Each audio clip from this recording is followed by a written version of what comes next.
수업은 받고 싶어서 그러는 거 아니에요? 수업은 네, 이거 녹화를 해야 될 것 같아요. 화면 녹화를. 이거 힘들다. 쌤은 화면 녹화해서 거기 올려주시는 거예요? 못 들은 친구한테 못 들은 친구는 저희도 볼래요. 아니 우리는 다 볼 수 있잖아. 자, 그래서 오늘 조금 하이라이트 부분을 나갈 겁니다. 여러분 지난 시간에 프린트 9페이지랑 교과서 116, 117페이지 쪽을 쫙 이제 공부를 했는데 우리가 중요한 내용이 이 국민의 인권을 보장하기 위해 헌법에 4가지 정도의 원리가 들어가 있다. 이 내용을 배웠어요. 그래서 일단 국민들한테는 국민 주권의 원리가 있다. 그래서 여러 가지 헌법 개정에 대해서 투표로 결정할 수도 있고 대통령이나 국회의원 같은 공직자를 선출할 수도 있다. 이런 내용을 쫙 배웠는데 그 다음에 두 번째로 나와 있는 우리 헌법의 원리는 뭐냐면은 권력 분립의 원리입니다. 권력 분립. 이거는 뭐냐면 국가 권력을 하나로 모아야 된다는 걸까요? 여러 개로 나눠야 된다는 걸까요? 여러 개로 나눠야 된다는 얘기입니다. 국가 권력을 여러 개로 나누지 않고 하나로 모으면은 어떤 부작용이 발생할 수 있으니까 독재가 발생할 수 있으니까 국가 권력을 나눠 놓고 있습니다. 그래서 국가 권력을 나눠서 각각 다른 기관에 맡겨 서로 견제와 균형을 이루게 하는 원리가 바로 권력 분립의 원리다라고 보시면 되겠습니다. 여러분 그래서 우리가 권력이라는 것을 사용할 때는 어떤 거를 수단으로 많이 사용하느냐? 법이라는 거를 수단으로 많이 사용해요. 우리나라는 여러분 법이라는 게 하나 만들어지면은 이 법이 어느 지역에 통용되죠? 법이 통용되는 지역이 있고 통용이 안 되는 지역이 있나 우리나라에? 아니죠. 법을 만들면은 어때? 우리나라 전체에 다 통용시킬 수가 있습니다. 한마디로 법을 통해서 권력을 행사하면은 우리나라의 모든 사람들을 내 뜻대로 컨트롤할 수 있다라는 얘기가 되는 거예요. 그래서 우리나라의 권력은 법이라는 것을 기준으로 3가지가 나뉘어져 있다. 그래서 여러분 여기 삼권 분립이라는 얘기가 나와 있는 거예요. 자, 삼권 분립에 대한 얘기를 바로 우리가 여기 필기에 되어 있는 내용으로 같이 배워보도록 하겠습니다. 자, 삼권 분립은 뭐냐? 국가의 권력을 법을 기준으로 해서 입법권, 행정권, 사법권 이 3가지로 나누는 게 삼권 분립입니다. 자, 일단 입법권은 뭐냐? 설립자의 법자예요. 뭘까? 법을 뭐 할 수 있는 권리일까요? 법을 세우고 만드는, 법을 만들고 고치고 폐지하는 그런 권력이 입법권입니다. 법을 만드는 거를 개정이라고 하고 그다음에 법을 고치는 거를 개정이라고 해요. 그래서 이 입법권은 여러분 국회에 속해 있는데 입법권이 국회에 속한다라고 하는 조항은 헌법 40조에 나와 있습니다. 자, 그러면 법을 일단 만들어요. 그러면 법을 지키는 사람이 있고 반면에 어떤 사람이 있어요? 법을 안 지키는 사람이 있죠. 법을 안 지키는 사람에 대해서 어떻게 해야 돼? 가서 야 너 멋있는데 아씨 저항 정신이 살아있어 이렇게 해줘야 될까? 아니에요. 법을 안 지키면은 거기에 대해서 처벌을 해야 되고 그다음 또 뭐 해야 돼? 법에 조금 문제점이 있어. 그럼 어떻게 해야 돼? 세부적인 규칙들을 만들어서 법을 보완하는 그런 일들을 해야겠죠. 그래서 법을 실제적으로 집행하고 법을 실행하는 권력이 국가에 필요한데 그걸 뭐라고 하느냐? 행정권이라고 합니다. 그래서 행정권은 우리나라 국가기관 중에 어디가 가지고 있느냐? 대통령을 수반으로 하는 정부가 가지고 있다라고 보시면 되겠습니다. 그래서 행정권은 우리 헌법 66조에 의해 정부에 속해 있다. 이렇게 이해하시면 될 것 같아요. 여러분 대통령이 수반이라고 하는 거는 대통령이 정부의 1등이란 얘기예요? 꼴등이란 얘기예요? 1등이란 얘기입니다. 정부의 우두머리가 대통령이다 라는 게 이 행정권에 대한 내용이었습니다. 그 다음에 또 법에 대해서는 어떤 권력이 요구가 되느냐. 국민들이 여러분 정해진 법에 따라서 살아가다 보면은 국민들끼리 분쟁이 발생하는 경우가 생겨요. 예를 들어서 국민들이 서로 사이가 안 좋아가지고 싸움을 벌였는데 이 싸움이 네 탓이냐 내 탓이냐 라고 하는 분쟁이 생길 때가 있습니다. 그러면 뭘 해야 돼? 그 분쟁에 개입을 해가지고 법률을 적용하고 해석해서 판결을 내리는 권력이 필요하다라고 해석을 할 수가 있겠죠. 그래서 구체적인 쟁송이라고 하면은 여러분 법적 분쟁을 얘기하는 거예요. 구체적인 법적 분쟁에 개입해서 법률을 적용하고 해석해가지고 판결을 내리는 권력이 국가에는 필요한데 그 권력을 뭐라고 하느냐? 바로 사법권이라고 한다. 이렇게 보시면 되겠습니다. 그래서 사법권은 어디에 속해 있느냐? 우리 헌법 101조를 보면은 법원에 속해 있다라고 나와요. 근데 이 법원은 오해할 수 있는 게 있어요. 지금 법정 드라마 같은 거 굉장히 많이 나오죠. 유명한 거 뭐예요? 법정 드라마. 여러분 재밌게 본 거 뭐야?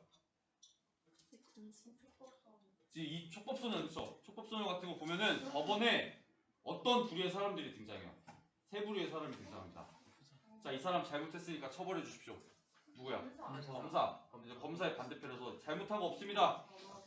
변호사. 그다음에 검사, 변호사 말을 들어서 오케이. 그러면은 판결을 내리겠습니다. 땅땅땅. 누구? 판사. 세 부류의 사람이 등장하기 때문에 법원은 그러면 검사, 판사, 변호사로 구성되어 있는 거 아니야? 라고 오해할 수 있지만 법원은 누구로만 구성되어 있는 기관이냐? 판사들로만 구성되어 있는 기관이다. 이렇게 여러분들이 이해하시면 되겠습니다. 그래서 사법권은 여러분 이 판사들로 구성되는 법원에 속하는 권력이기 때문에 자, 검사나 변호사는 사법권을 가지고 있지가 않아요. 네. 검사는 그러면은 검사들이 모여서 만드는 기관은 어딜까? 검찰이에요, 검찰. 변호사는 이제 개인으로 활동하니까 그걸 얘기할 게 없겠죠. 그래서 어쨌든 자 이렇게 입법권, 사법권, 행정권이 각각 헌법 40조, 66조, 101조에 의해 각각 국회, 정부, 법원에 부여가 돼 있다라고 보시면 되겠습니다. 자 이게 중요합니다. 그러면은 이 입법, 행정, 사법권이 서로를 어떻게 견제하는가에 대한 내용을 자 배워보도록 할게요. 바로 우리 헌법과 법률에 명시된 입법권, 행정권, 사법권의 견제 수단에 대한 내용입니다. 다 외워야 돼요. 자, 이게 제가 안 넣고 싶었는데 넣을 수밖에 없었던 게 왜냐면 교과서 이 활동이 나있기 때문이에요. 교과서 117페이지에 주제 탐구하기를 보면은 자, 이 활동이 나와 있는데 자, 일단은 그럼 우리가 국회, 정부, 법원이 서로 어떻게 견제하는지 헌법 조항에 있는 내용들을 가지고 살펴보도록 할게요. 일단은 행정권 견제 수단입니다. 행정권을 가진 건 아까 누구라고 했어요? 국회, 정부, 법원 중에? 정부라고 했어요. 그러면 행정권을 가진 정부를 국회와 법원은 어떻게 견제하는지 쭉 살펴보겠습니다. 첫 번째, 국회가 가지고 있는 정부 견제 수단입니다. 뭐가 있냐면은 국정감사 및 조사권이 있어요. 이거는 우리 헌법 61조에 명시된 내용인데 국정감사와 국정조사를 통해 국회는 누구를 감시할 수 있느냐? 정부를 감시할 수 있습니다. 정부가 평소의 일을 똑바로 하나 안 하나 그거를 국정감사를 통해서 감시를 한다. 이렇게 이해하시면 되겠습니다. 근데 여러분 감사, 조사 이거 차이점 잘 모르시죠? 저도 잘 몰라요. 자, 몰라서 알아보니까 어떤 차이점이 있느냐? 정부를 감시한다는 건 똑같은데 국정감사는 여러분 매년 정기적으로 합니다. 그래서 국회가 매년 9월에 정부 여러 부서들을 모아요. 국방부, 기획재정부, 외교부, 통일부 이런 데를 다 모아놓고 일을 똑바로 안 했는지 안 했는지 감시하는 게 국정감사고 그 다음에 국정조사는 뭐냐면은 비정기적으로 일어나는 그런 국회 감시입니다. 예를 들어서 나라에 큰일이 터져요. 세월호 사건이나 아니면은 뭐 최순실 게이트 같은 사건이 터졌을 때 야 정부는 그러면 이렇게 큰일이 터질 동안에 뭐 했냐 라고 해서 정부가 이렇게 국가적으로 큰일이 발생했을 때 어떤 일을 했는지를 조사하는 게 바로 국정조사다 라고 보시면 되겠습니다. 근데 여러분 최순실 게이트나 아니면은 세월호 사건 같은 게 자, 정기적으로 터지지 않죠. 텀을 두고 자, 몇 년 지났으니까 또 세월호가 이 사건이 날 차례야 이러진 않죠. 그래서 이런 것들은 정기적이지 않기 때문에 비정기적이다 라고 보시면 되겠습니다. 그래서 국회는 정부를 감시할 이런 권한을 가지고 있다. 왜? 국회는 여러분 누구의 손에 의해서 뽑힌 사람들이에요? 국민의 손에 의해서 뽑힌 국민의 대표 기관이기 때문입니다. 자, 그래서 국회는 일단 이제 정부에 대해 국정감사, 국정조사권을 가지고 있고 그 다음에 두 번째로 가지고 있는 권한은 국무총리 임명 동의권이다 라고 보시면 돼요. 국무총리 임명 동의권은 우리 헌법 86조에 명시가 되어 있는 내용인데 바로 뭐냐면 자, 국무총리를 임명할 때는 반드시 국회의 동의를 얻어야 임명할 수 있다라고 하는 내용이에요. 국무총리가 여러분 누굴까? 국무총리가 누굴까 여러분? 우리나라 정부의 1인자가 누구라고 했죠? 정부 수반이 누구라고 했어요? 대통령이라고 했어요. 근데 대통령은 오반으로 따지면은 반장입니다. 반장. 자, 그럼 반장이면은 반장 말고 또 누가 있어야 돼? 반장을 도와주는 부반장이 있어야 돼요. 자, 그래서 정부에서 자, 이런 부반장 역할을 하는 게 누구다? 바로 국무총리다 라고 보시면 되겠습니다. 그러면 이 국무총리는 누가 임명할 수 있을까? 대통령이 임명할 수 있어요. 국무총리보다 낮은 사람들이 국무총리 임명할 수 없겠죠. 그래서 국무총리보다 높은 대통령이 국무총리를 임명하는데 이 총리를 임명할 때는 반드시 누구의 허락을 받아야 되냐? 국회의 허락과 동의를 받아야 된다. 이렇게 보시면 되겠습니다. 왜냐하면 국무총리가 하는 일이 굉장히 많고 중요해요. 일반적으로는 국무총리가 대통령을 도와서 국정이 잘 운영될 수 있도록 여러 가지 일들을 하기도 하고 결정적으로 또 뭐 하냐면은 대통령이 죽거나 자리에서 내려오거나 탄핵으로 자리에서 쫓겨나면 대통령 자리가 비게 되죠. 그럼 그 대통령 자리를 누가 대신해야 돼? 국무총리가 대신해야 돼요. 새 대통령을 뽑기 전까지는 국무총리가 대통령 권한 대행의 역할을 해야 되기 때문에 국무총리가 우리나라 정부에 굉장히 중요한 역할을 하는 사람이다. 그렇기 때문에 대통령이 국무총리를 임명할 때는 반드시 국회의 동의를 받아야 된다라고 보시면 되겠습니다. 근데 정부 보면은 대통령이나 총리 말고도 실질적인 그런 실제 업무를 맡아서 담당하는 사람들이 있어요. 우리 학교도 보면은 교장 선생님 있고 교감 선생님 있고 자, 그 선생님들 밑에 누구 있어요? 자, 각 전공과 일을 맡아서 하는 학과 쌤들도 있고 음악과 쌤들도 있고 미술과, 무용과, 자, 연영과 여러 선생님들 있죠. 자, 그런 것처럼 정부에도 자, 각자 전문 분야를 맡아서 하는 장관들이 있습니다. 어떤 장관이 있을까요? 우리나라에? 교육부 장관 있어요. 또 국방부 장관 있고 또 통일부 장관 있고 법무부 장관 있고 외교부 장관 있고 환경부 장관 있고 여가부 장관 있고 보건복지부 장관 있고 굉장히 많아요. 장관이 그래서 우리나라에는 여러분 18명이 있습니다. 근데 이 18명을 여러분 누가 다 임명하느냐? 누가 임명할까? 대통령이 임명해요. 근데 이 대통령들이 장관을 임명할 때 국무총리처럼 국회 동의를 다 받아야 되면은 동의를 몇 번 받아야 돼? 18번 받아야 돼. 국정을 제대로 수행할 수가 없어요. 그렇기 때문에 대통령이 장관을 임명할 때는 국회 동의를 받지 않아도 된다. 이렇게 보시면 되겠습니다. 국무총리는 몇 명이야? 한 명이니까 한 명 임명할 때는 국회 동의를 받아야 되는데 장관들은 국회 동의를 받을 필요가 없다라고 여러분들이 이해를 하시면 되겠습니다. 자, 그게 국무총리 임명 동의권에 대한 내용이었고, 자, 그다음에 세 번째 국회가 가지고 있는 권한은 뭐냐? 자, 막강한 권한입니다. 자, 이거에 대한 권한이야. 뭐야? 돈에 대한 권한이야. 바로 예산안 심의 확정권이다. 이렇게 보시면 되겠습니다. 한마디로 국회는 정부가 쓰는 예산을 감시할 수 있어요. 여러분, 정부가 국정을 운영하기 위해서는 돈이 필요하죠. 국정을 운영하기 위해서 여러 가지 정책을 수립해서 실행하려면 일단 누구를 고용해야 돼? 직원들이 필요해. 누구? 공무원들. 그럼 공무원들 일 시키려면 뭐 줘야 돼? 돈 줘야 돼. 월급 줘야 되죠. 그게 다 근데 어디서 나와? 대통령 주머니에서? 아니죠. 누구한테? 내 주머니에서 나온 거예요. 국민들 세금을 통해서 정부는 국정을 운영을 합니다. 그래서 정부가 국정을 어떻게 운영할게 라고 1년 예산을 짜오면은 정부가 자, 예산안을 짜와요. 예산을 이렇게 쓸게. 나란 일을 이렇게 할 건데 여기에 대해서 이 정도 예산은 소요될 것 같아 라고 하면은 예산을 어디다가 제출하느냐? 국회에다가 제출합니다. 자, 그러면 국회는 예산안을 받아가지고 검토해요. 검토해서 좀 이상한 부분이 있으면 다시 빠꾸를 놓을 수 있어요. 야, 고쳐와 라고 해서 정부가 국회 요구에 따라서 고쳐가지고 최종적으로 국회가 예산안을 자, 승인하고 확정해주면 그때 비로소 정부는 예산안을 사용할 수 있다라고 보시면 되겠습니다. 왜? 여러분, 예산안에 들어가는 예산은 누구 돈이야? 세금이요. 누가 내는 돈? 국민이 내는 돈이에요. 그러니까 이 국민이 내는 돈은 누가 감시해야 돼? 국민의 대표기관인 누구? 국회가 감시해야 된다. 그래서 국회에 자, 예산안 심의 확정권이 있다. 이렇게 보시면 되겠습니다. 여러분, 우리나라 1년에 정부가 사용하는 예산이 얼마인지 혹시 아는 친구 있을까? 조단위야, 조단위. 조단위인데 몇 조일까? 1조는 아니야. 10단위도 아니야. 5천까지는 아니고. 자, 이 조단위인데 몇 단위냐면은 여러분 600 지금 7조 원인가 610조 원이 된다 그래요. 굉장히 많은 돈이죠. 그래서 그러니까 이 돈을 잘못 감시하면은 이 돈을 그냥 뒤로 슬쩍 얼마 빼돌려가지고 대통령 비자금이나 이런 데 맞는데 사용할 수 있기 때문에 아니면은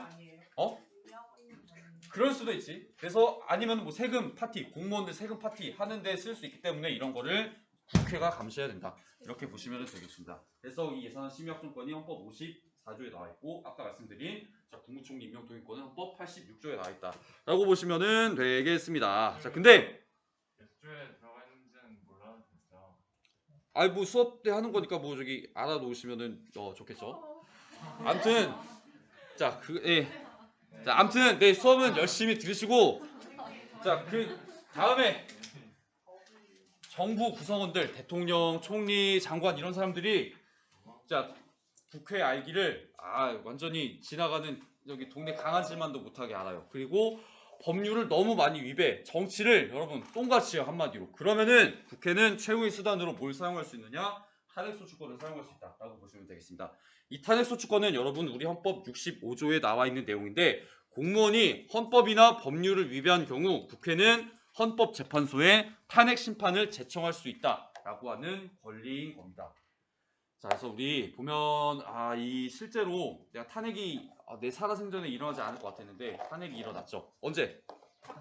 그렇죠. 2017년에 박근혜 전 대통령에 대해서 탄핵안이 발의가 돼가지고 탄핵소추가 발의돼가지고 국회에서 실제로 탄핵소추안이 통과가 됩니다. 근데 여러분 그 탄핵소추안이 국회에서 통과됐을 때 박근혜 대통령이 바로 자리에서 파면됐을까요?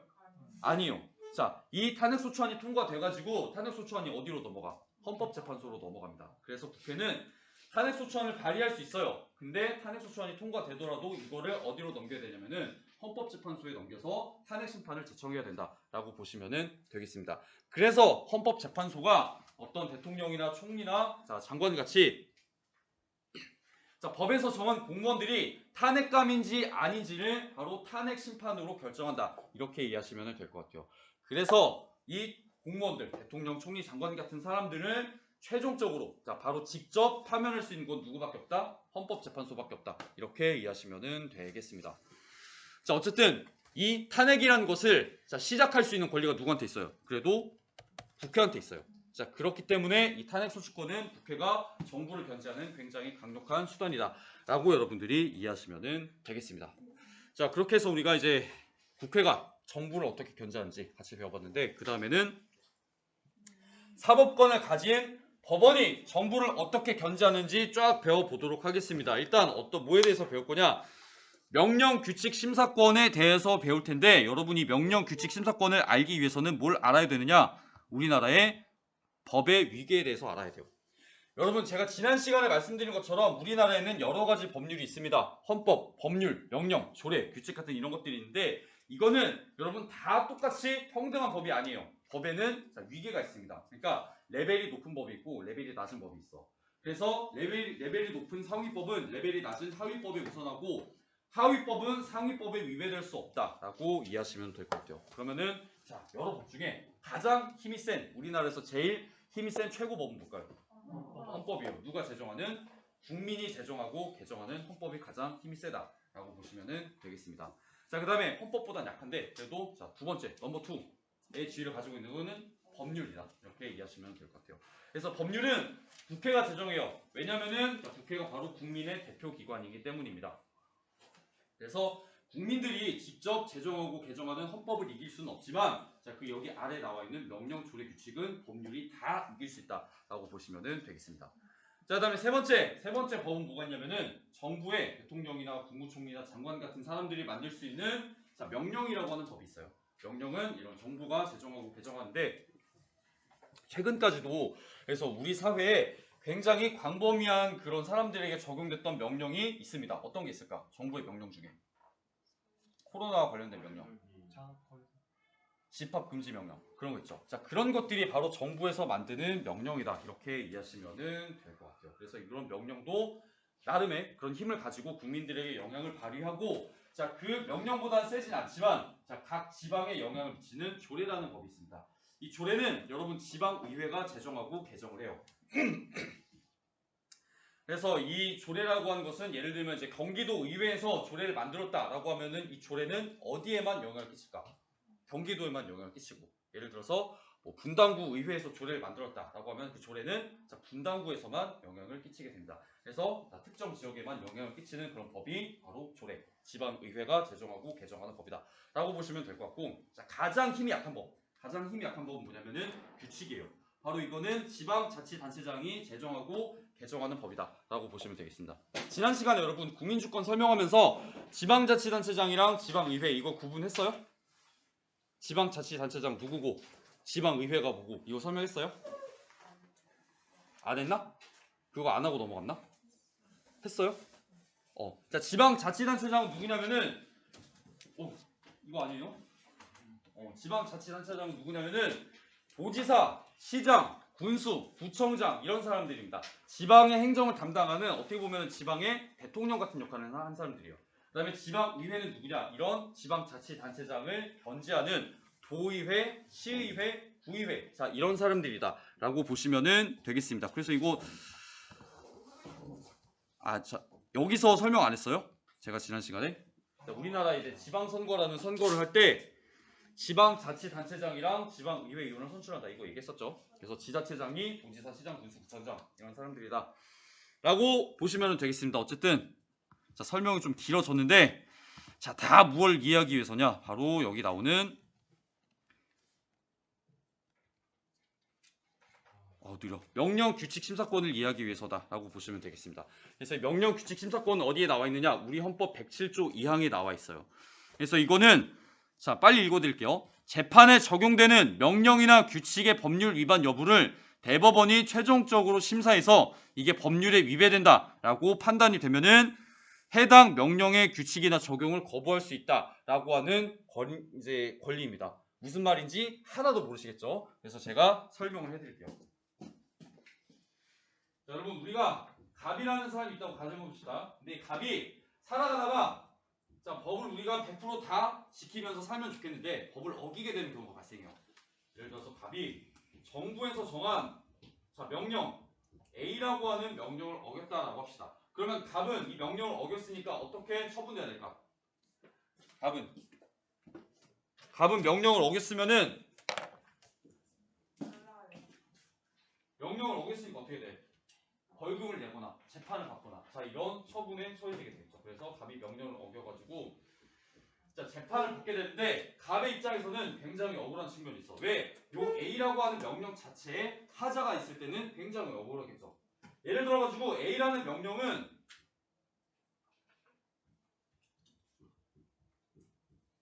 자, B라고 하는 법률에 어긋나는데 왜 이 A라는 명령으로 나를 자, 처벌하고 재판하려고 하느냐라고 갑은 생각을 할 수가 있습니다. 그래서 갑이 이렇게 억울한 상황이 있을 때는 갑은 뭘 할 수 있느냐? 자, 자기의 재판을 담당하고 있는 법원에 자, 명령 규칙 심사를 요청할 수가 있습니다. 자, 이 명령이 자, 법률을 어기는데 이 명령의 법률을 실제로 진짜 어기는지 아니는지에 대한 심사를 해주십시오 라고 법원에 요청하면은 법원은 이 명령을 검토를 하는 거예요.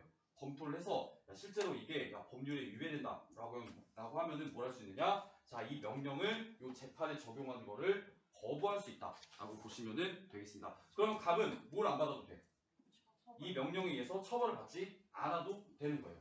자, 그렇기 때문에 이 법원이 갖는 게 바로 명령 규칙 심사권이다. 이렇게 이해하시면 되겠습니다. 아까 여러분, 자, 이 명령은 어디서 만든다고 했었죠?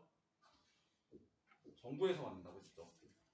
자, 그렇기 때문에 이 명령 규칙 심사권은 법원이 정부를 견제하는 굉장히 강력한 수단으로 작용한다. 이렇게 여러분들이 이해를 하시면 되겠습니다. 자, 그래가지고 이제 우리가 자, 명령 규칙 심사권에 대한 얘기까지 같이 해봤어요. 그래서 법원은 이런 권한을 가지고 자, 정부를 견제하는데 그러면 행정권을 가진 정부는 이렇게 여러 가지 수단을 가지고 견제하지만 자, 입법권을 가진 국회는 그러면 견제를 못하나요? 라고 물어볼 수가 있습니다. 답은 아니오입니다. 입법권을 가진 국회도 정부와 법원에서 얼마든지 견제를 할 수가 있어요. 일단 자, 정부는 입법권을 가진 국회에 대해 어떤 견제 수단을 사용할 수 있느냐? 우리 헌법 53조에 보시면은 법률안 거부권을 사용할 수 있다. 이렇게 보시면은 되겠습니다. 그래서 법률안 거부권은 뭐냐면 정부의 수반인 대통령이 국회가 만든 법률을 거부할 수 있다라고 하는 얘기예요. 아까 자, 국회가 법률을 만든다고 했었죠. 아이고, 여기 지울대가 그렇지 않네.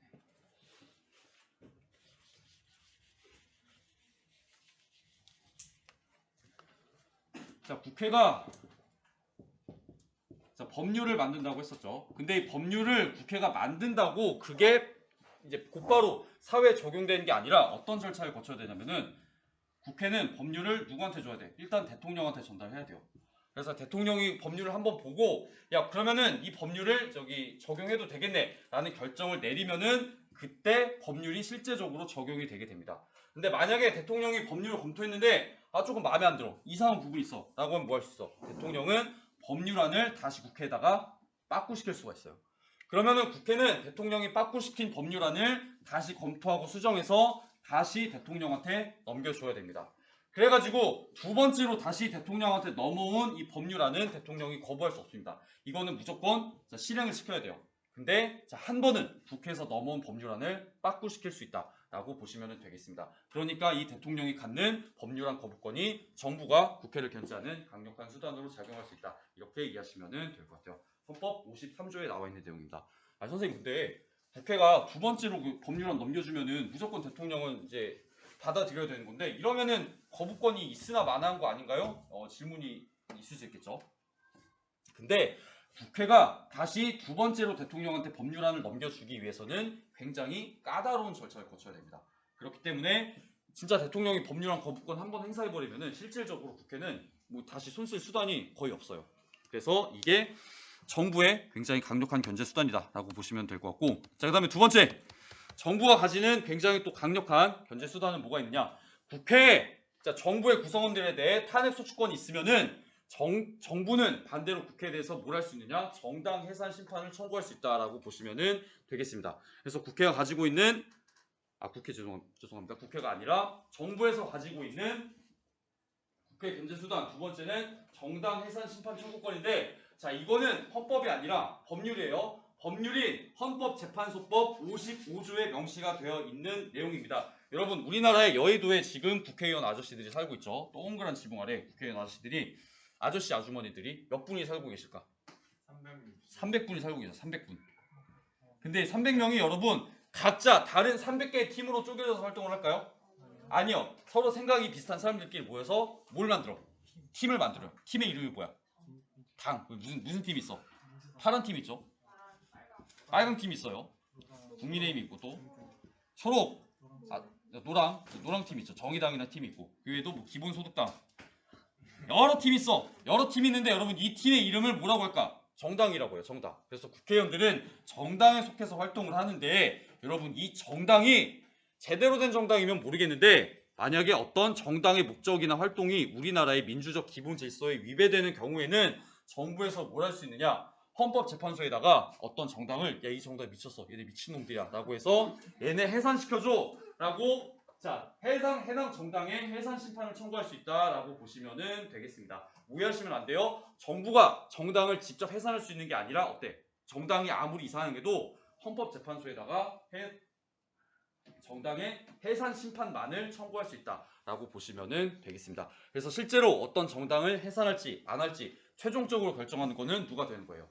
헌법재판소가 된다. 이렇게 이해하시면 되겠습니다. 그래서 이것도 배울 때 정당 해산 심판도 헌법상으로만 있는 일이겠지 실제로 일어나겠냐 했는데 나 대학교 때 일어나겠냐 했는데 일주일 만에 일어났습니다. 이게 박근혜 대통령 2017년에 쫓겨났죠. 그게 이제 벌써 5년 전이네요. 네, 그거보다 더 전에 2013년에 여러분 몇 살 때죠? 저희 1학년 때요? 초등학교 때죠. 되게 오래전이에요. 그때 대학생 있었어요? 8살 때. 통진당이란 당이 있었어요. 여러분 통합진보당이란 당인데 이 아저씨들이 어떤 사람들이냐면 성향이 이거야.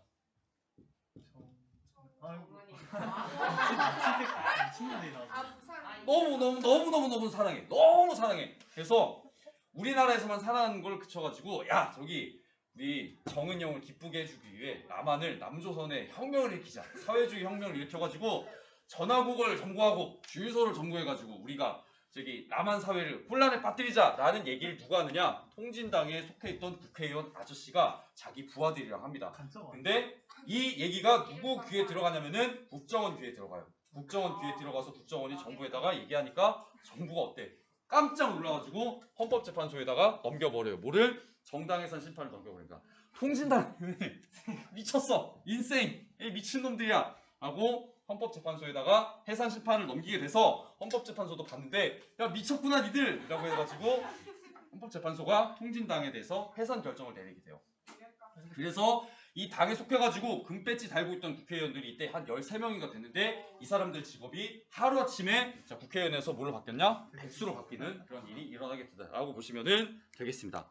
그래서 우리나라 정치가 좀 이렇게 약간 스펙타클한 그런 모습이 있는데 어쨌든 이런 것도 바로 우리 법률에 명시된 정당 해산 심판 청구권에 의한 것이다 라고 이해하시면 되겠습니다. 그래서 정부가 국회를 어떻게 견제하는지 입법권 견제 수단에 대해 알아봤고 그러면은 법원은 입법권을 가진 국회를 어떻게 견제하는가 한번 보겠습니다. 바로 법원은 위헌 법률 심판 제청권이라는 권한을 가지고 있는데 이거는 우리 헌법 107조 1항에 나와 있는 내용이에요. 바로 뭐냐?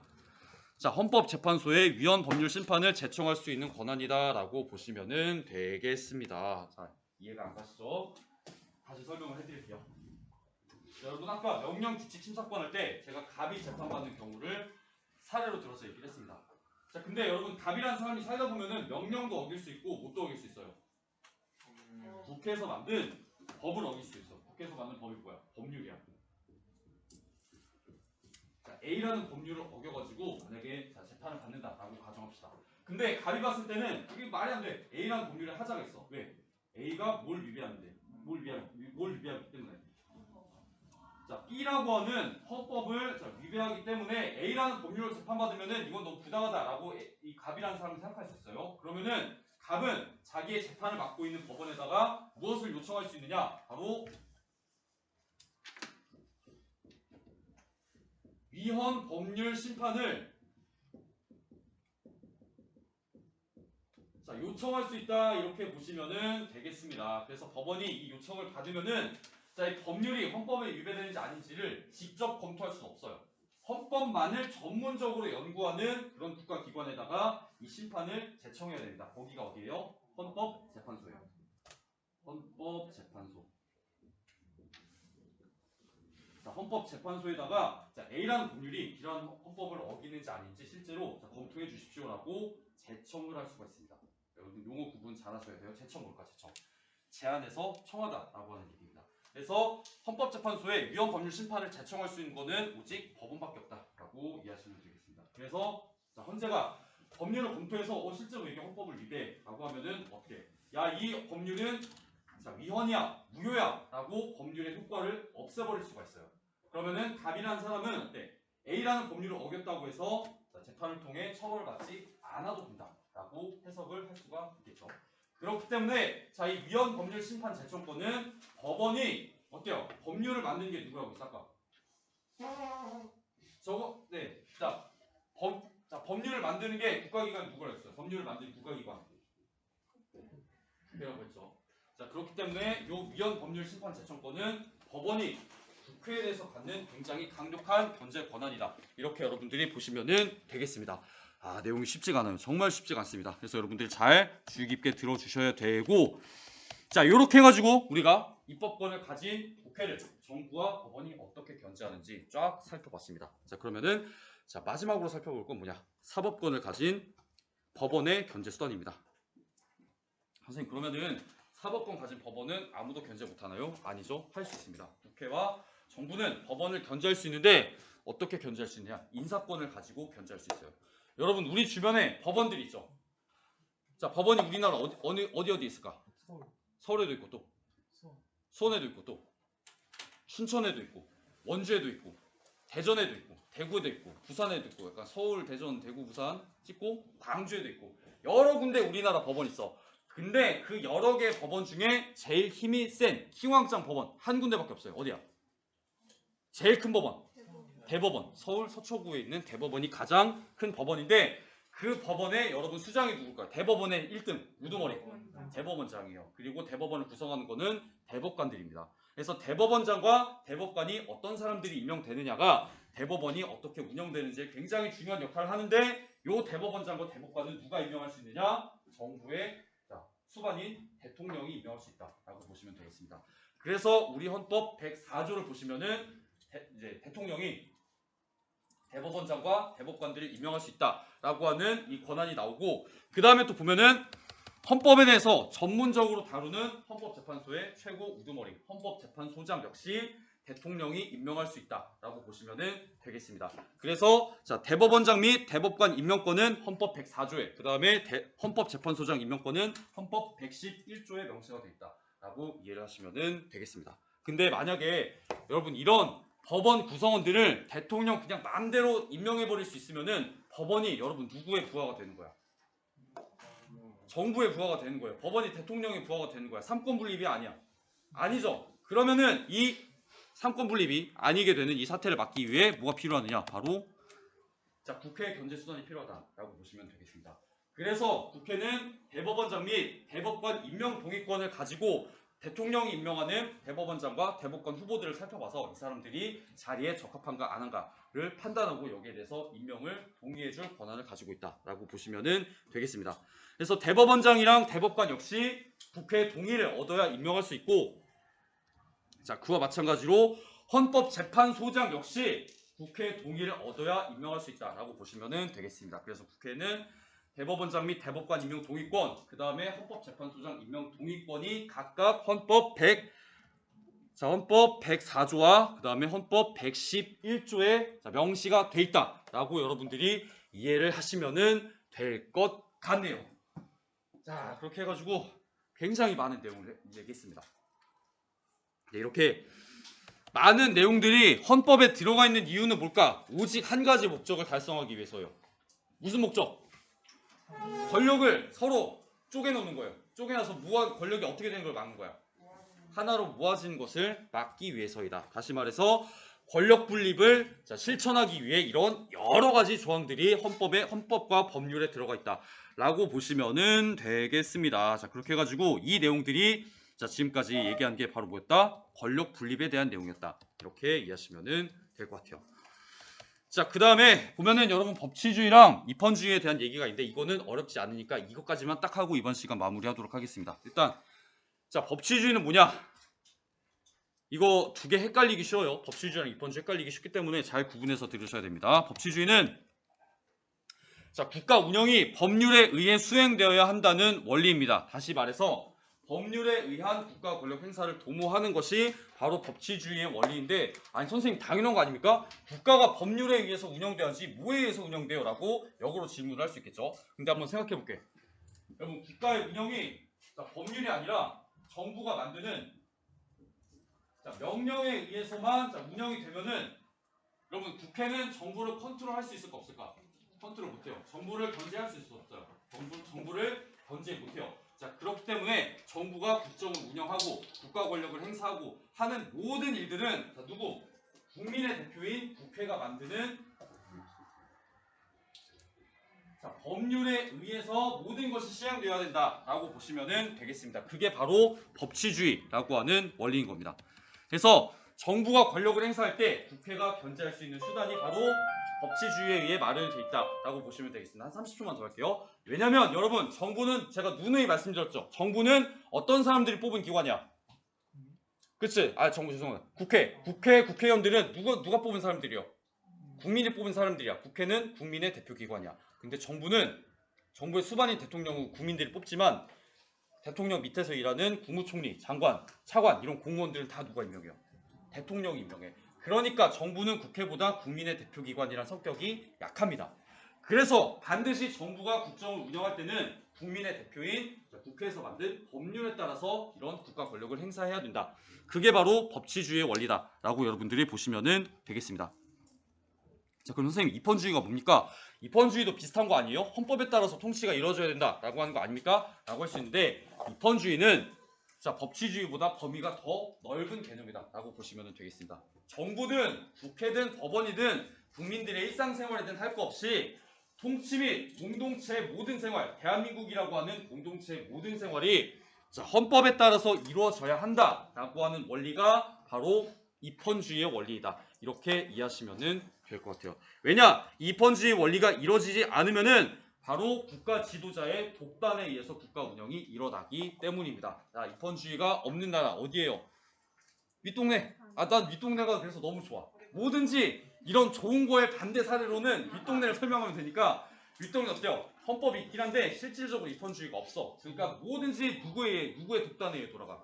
정은이 형의 독단에 의해서 돌아가요. 정은이 형이 정말로 세종대왕급이면 모르겠는데 정은이 형이니까 나라 꼴이 엉망이 되는 거죠. 그래서 이런 일이 일어나는 걸 막고 최대한 안정적으로 국가가 운영되기 위해서 바로 이런 입헌주의의 원리가 우리 헌법에 마련이 되어 있는 것이다 라고 알아놓으시고 이번 시간은 여기서 마무리하도록 하겠습니다. 그래서 다음 시간에 조금 속도를 내면은 시험법이 다 마무리할 수 있을 것 같으니까